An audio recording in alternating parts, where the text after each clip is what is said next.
Assalamualaikum warahmatullahi wabarakatuh. Terima kasih Puan Pengerusi. Pertama sekali, butiran yang akan saya kemukakan 020200 pembangunan industri, di mana terdapat penurunan yang ketara pada butiran ini sebanyak 11.494 juta. Sri Gading berharap pihak kementerian boleh memberikan penjelasan terperinci mengapa peruntukan untuk butiran ini diturunkan dengan ketara. Adakah penurunan ini akan memberi impak negatif kepada pengurusan pembangunan industri? Butiran 020700 Perbadanan Produktiviti Malaysia MPC terdapat peningkatan sebanyak 2.623 juta. Bolehkah kerajaan memperincikan apakah program-program baru yang akan dilaksanakan oleh MPC? Sri Gading juga ingin bertanya apakah status modal peningkatan produktiviti untuk pelbagai sektor. Boleh perincikan kemajuan modul ini. Yang kedua, semua maklum antara matlamat MPC ialah untuk meningkatkan produktiviti dan daya saing sektor awam dan swasta, terutamanya syarikat tempatan. Bolehkah pihak kementerian memperincikan berapa peruntukan yang diberikan pada program produktiviti perusahaan? Berapa sasaran syarikat tempatan yang diletakkan di bawah program ini? Yang ketiga, menurut butiran 00404 terdapat peningkatan sebanyak 2 juta untuk menaikkan daya saing negara. Pertamanya, bolehkah kerajaan berikan kemaskini sasaran untuk Malaysia dalam ranking daya saing dunia Institut Antarabangsa bagi Pembangunan Pengurusan IMD.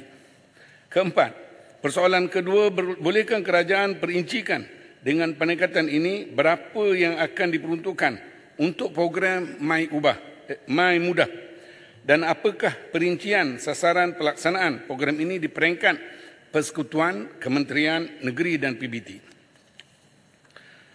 Persoalan ketiga, bolehkah kerajaan perincikan peruntukan program Academic in Factory EIF?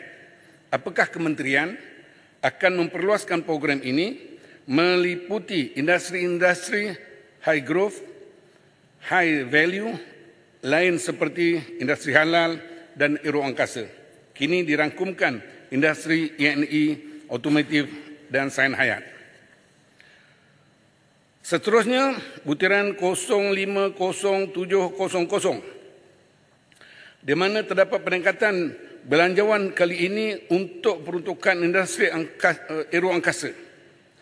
Peningkatan sebanyak 3.211 juta berbanding kosong pada tahun 2023. Menerusi peningkatan ini, bolehkah kerajaan menerangkan apakah inisiatif yang akan dijalankan oleh NAICO dalam industri ini?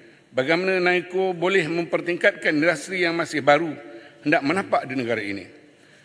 Kedua, melihat pula pada butiran 99000 terdapat peningkatan sebanyak 3 juta untuk industri aeroangkasa.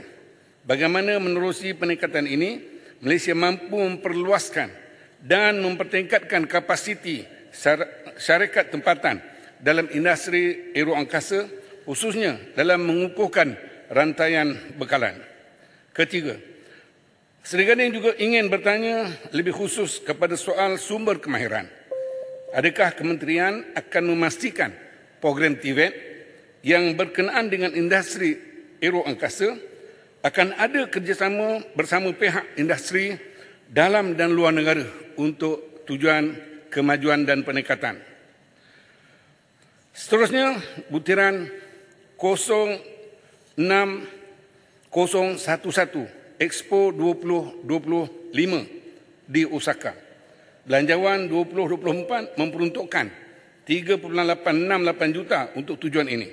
Minta pihak kementerian memperincikan apakah input yang ingin dibawa serta outcome yang kita boleh jangka daripada Expo Osaka ini. Bolehkah pihak kerajaan memperincikan industri yang ingin dibawa ke Expo tersebut? Yang kedua, Sri Gading juga ingin mencadangkan melalui Expo ini, kerajaan memperluaskan industri yang semakin mendapat tempat di Malaysia, iaitu industri halal, dan aero angkasa. Ini mampu memperluaskan kedua-dua industri di samping membantu PMKS yang banyak berkecimpung dalam rantaian kedua industri ini. Sekian, terima kasih. Terima kasih Yang Berhormat Sri Gading. Saya jemput Yang Berhormat Kuala Terengganu.